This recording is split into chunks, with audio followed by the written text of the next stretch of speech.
Iraan näitas just kogu maailmale oma kiirkaatrite laevastikku ning Ameerika Ühendriikide sõjavägi vastas sellele ilma pikema jututa. Nad näitasid hävitajaid, koptereid, laevu ja jälgimissüsteeme, mis võivad selle parve muuta sihtmärgiks.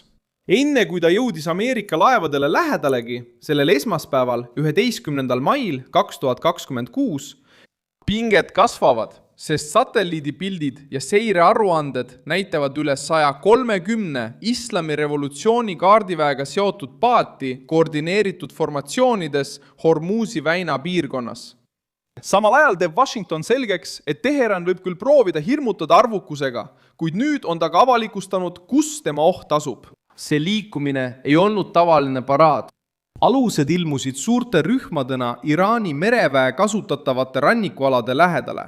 Arvutatud demonstratsioonis, et näidata, et revolutsiooniline kaardivägi suudab endiselt merel survet avaldada, panustab revolutsiooniline kaardivägi nendele mootorpaatidele, sest need on kiired, väikesed ja suudavad tegutseda parvena.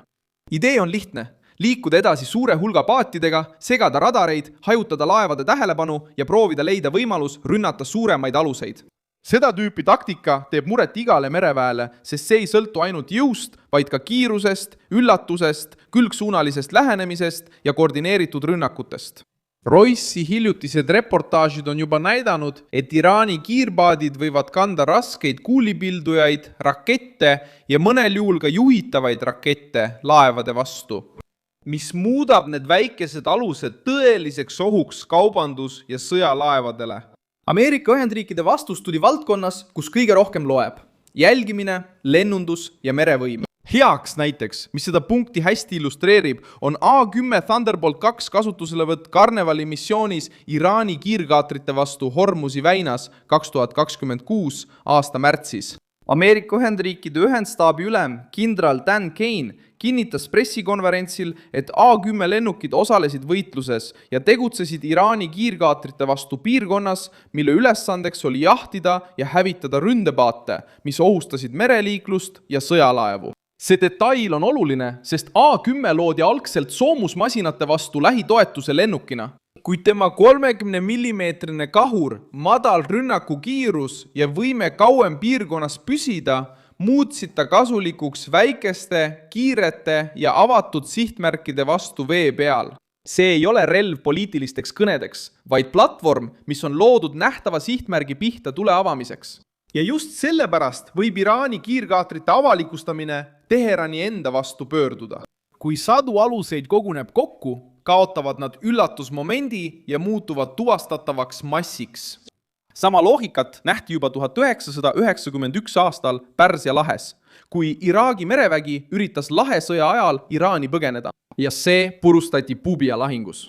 Koalitsiooni lennukite ja mereväe poolt vastavalt Ameerika Ühendriikide mereväe ajaloo ja pärandiväe juhatuse andmetele kuni 2. veebruarini 1991. Kõik Iraagi laevad, mis olid võimelised rakette tulistama, olid juba hävitatud ja Iraagi merevägi jäi võitlusvõimetuks.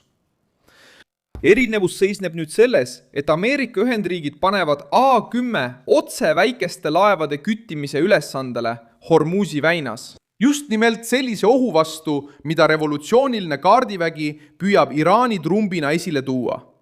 Pilt kiirkaatritest püüab näidata jõudu Washingtonile. Sama pilt näitab sihtmärke, mida saab jälgida radari, satelliidi, droonide ja relvastatud lennukitega juba enne, kui need Ameerika laevale lähedale jõuavad. Kiirkaatrite pilt ei saada sõnumit ainult Washingtonile, vaid ka iraanlastele, piirkondlikele liitlastele ja naftaostjatele, kes jälgivad iga liigutust mereteel. Probleem Iraani jaoks on see, et propaganda annab samuti infot ära. Üks asi on peita väikseid aluseid lahtedes, sadamates ja rannikualadel. Hoopis teine asi on näidata suuri formatsioone. Tugeva jälgimise ajal suudavad satelliidid, droonid, patrullennukid ja mereandurid muuta selle nähtavuse ohukaardiks. Ja just siin kaotab Iraani žest osa oma mõjust. Revolutsiooniline kaardivägi tahtis näidata hambaid, kuid näitas ka oma asukohta, mustrit ja kavatsust. Iraani tugevus kiirpaatide vallas tuleneb just raskusest astuda Ameerika Ühendriikidega vastu tavapärases mereväe lahingus. suur laev nõuab kallist ehitust, väljaõppinud meeskonda, õhutõrjet, rasket hooldust ja pidevat kaitset. Kiirpaat nõuab vähem ressursse ja neid saab kasutada suurel hulgal. Seetõttu investeerib revolutsiooniline kaardivägi sellesse mudelisse. Mitte selleks, et võita avatud mereväesõda Ameerika mereväe vastu, vaid selleks, et tekitada kulusid, hirmu ja ebakindlust. Kuid ka Ameerika Ühendriigid tunnevad seda mängu. Ameerika merevägi ei vaata neid paate lihtsalt väikeste alustena, vaid kui osa küllastusdoktriinist. Seetõttu hõlmab vastus mitut kihti. Esimene samm on tuvastada, kus need asuvad, teine on jälgida nende liikumist, kolmas on eristada tsiviil- ja relvastatud aluseid ning neljas on paigutada lennukid ja laevad reageerimisvalmis asendisse. Assi pole ainult paatide pihta tulistamises, vaid ka parve koordineerimise katkestamises. See ongi see, mis muudab olukorra nii tundlikuks. Kui üksik paat läheneb, saab reageerida lokaalselt. Kui kümned liiguvad koos, muutub olukorra tõlgendus. Asjalugu on juba näidanud, et väikesed alused võivad põhjustada tohutut kahju, kui neid kasutatakse palju suuremate jõudude vastu. 2000 aastal rünnati Ameerika hävitajad USS Cole'i Jeemeni Adeeni sadamas, mille tagajärel hukkus 17 Ameerika sõjaväelast. Ja see mõjutas sügavalt Ameerika Ühendriikide arusaama asümmeetrilistest ohtudest merel. See polnud traditsiooniline merelahing, vaid väikese paadi rünnak võimsa laeva vastu.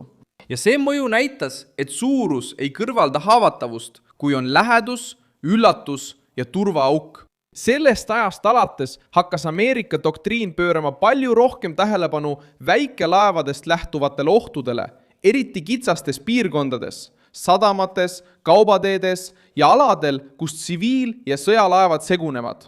Teised riigid mõistsid samuti, et väikesed alused, droonid ja parvetaktikad võivad avaldada survet tugevamatele rivaalidele. Hiina kasutab Lõuna-Hiina merel rannavalvelaevu ja meremiilitsaid, et piirata vaidlusaluseid piirkondi, tõrjuda vastaseid ja luua merel uusi olukordi. Ilma ametlikult sõda kuulutamata hakkasid Houthid Jeemenis kasutama rakette, droone ja lõhkeainetega laevu, et ähvardada laevu Punases meres, sundides lääneriikide merevägesid piirkonnas pidevalt kohal olema. Venemaa ja Ukraina näitasid samuti Mustal merel, et väiksemad platvormid, meredroonid ja asümmeetrilised rünnakud võivad muuta suuremate laevastike strateegilisi arvestusi. Erinevus seisneb nüüd selles, et Iraan demonstreerib seda loogikat planeedi kõige võimsama mereväe ees. Marsruudil, mida mööda liigub oluline osa ülemaailmsest energiakaubandusest. Sajad mootorpaadid võivad piltidel hirmu tekitada, kuid nad ei tegutse eraldatult. Nad vajavad kütust, sidet, juhtimist, rannikul asuvaid varjepaiku, asukoha andmeid ja koordineerimist. Kui mõni neist osadest ebaõnnestub, kaotab parv jõu. Kui nad lähevad kauba või sõjalaevade vastu, satuvad nad tsooni, kus Ameerika Ühendriigid on juba näidanud, et on valmis reageerima. Mina olen Milson Alves News ja minu eesmärk on hoida sind iga päev tõega hästi informeerituna. Uudiste lingid leiad video kirjeldusest. Pane sellele videole like, telli kanal ja vaata lõpus kindlasti kommentaare, et olla kogukonnaga veelgi paremini seotud. Milson Alves.